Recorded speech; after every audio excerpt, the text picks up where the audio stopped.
And that's perfect, man, because the affairs of this life is what's going to cause you to fall out.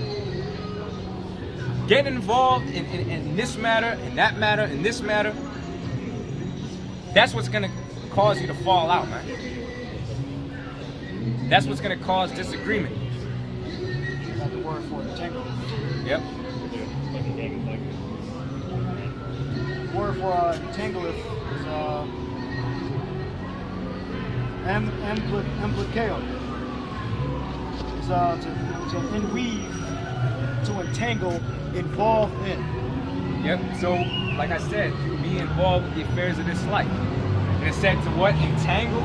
So basically, that means that when you get involved in a situation, it's like basically being in a damn straitjacket, man. You can't get out of it. Because why? Because you're not keeping on your watch. You're not doing what the Lord's asking you to do. So read that again with that understanding. It's 2 Timothy 2 and 4.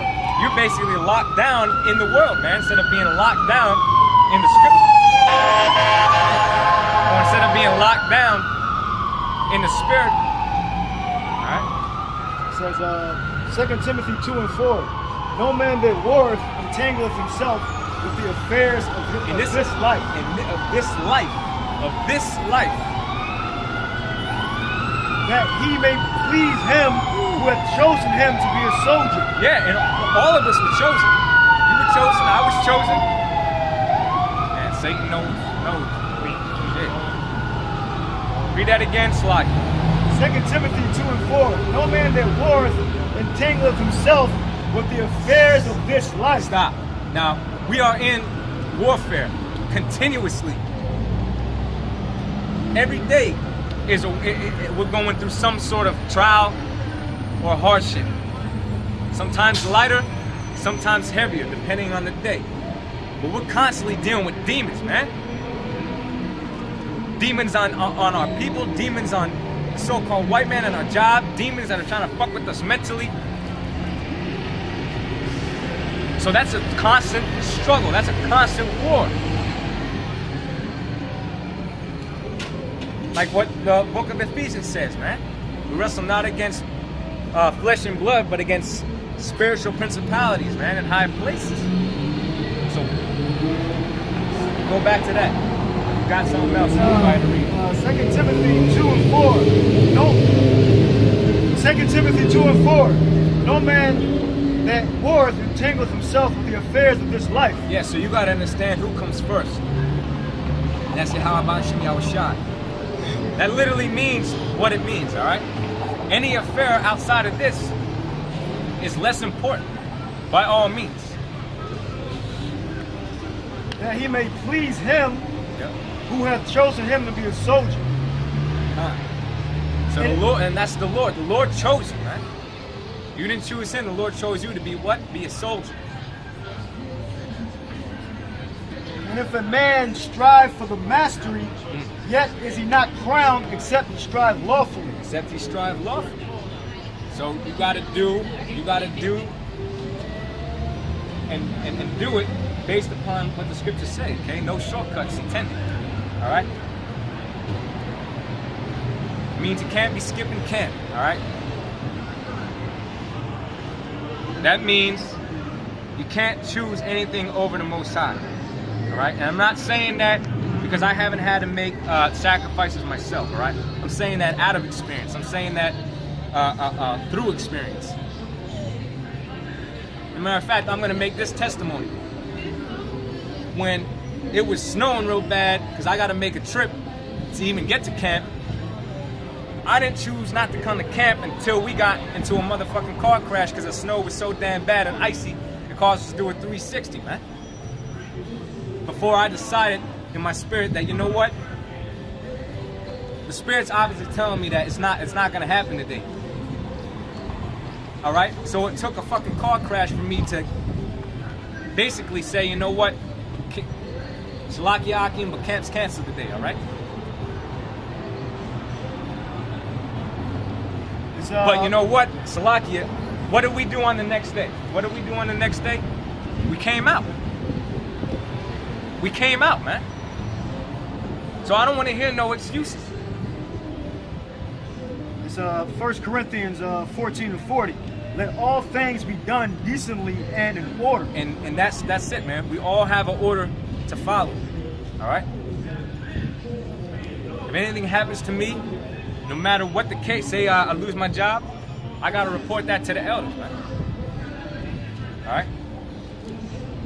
Or whatever the situation may be, I got to inform them and let them know what's going on. If there's maybe a dispute, all right? Maybe I'm not,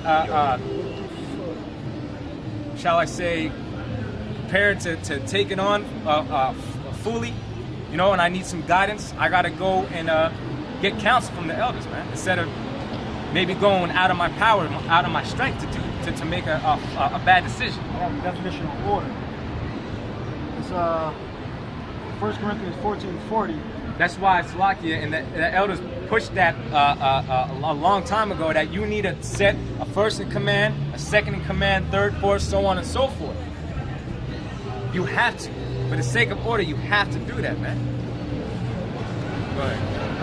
The Greek word for order, 1 Corinthians 14:40, is taxis, which means arrangement, order, in fixed succession, observing a fixed time, due or right order, orderly, condition, the post, rank, or position which one holds in civic or other affairs. Yeah, civic or other affairs. So that's means within this camp, all right?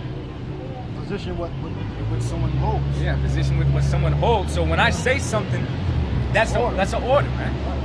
When I say something, right? When I say something, I ask you to do something. That's an order. Now, understand that I'm not doing it out of wickedness, man. That's what the scriptures say, to do things decently and in order. All right? Like, say I find a good reason to kick a guy out the camp. All right? And I go ahead and kick that guy out the camp. There's a logical explanation for it. And it's not out of wickedness. If that man be of the Lord, he's going to keep pushing the truth. It don't matter what I say. It don't matter what I say. If he be a man of the Lord's still going to deal with him, show him things in the scriptures, and he's going to teach. He's going to get men in his camp. And if he's a man of the Lord, he's going to see his salvation as well. All right? And that's just one example, you know?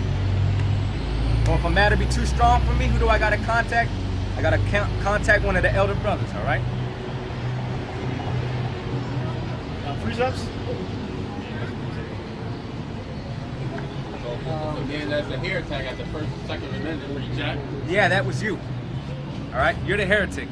That's why we rejected you. Because you see you started growing your beard. Do you know the difference between your beard right now and last time? Do you notice the difference? Yeah, I use the bigger gauze. All right, never mind.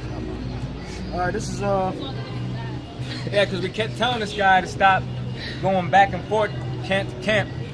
All right, and because every time he came to us, he had some other doctrine. Well, what about what this guy said? And we already covered it and handled it. And he's asking us why we can't get along. All right, I don't even want to get into it right now. All right, but that's why you're outside of our camp.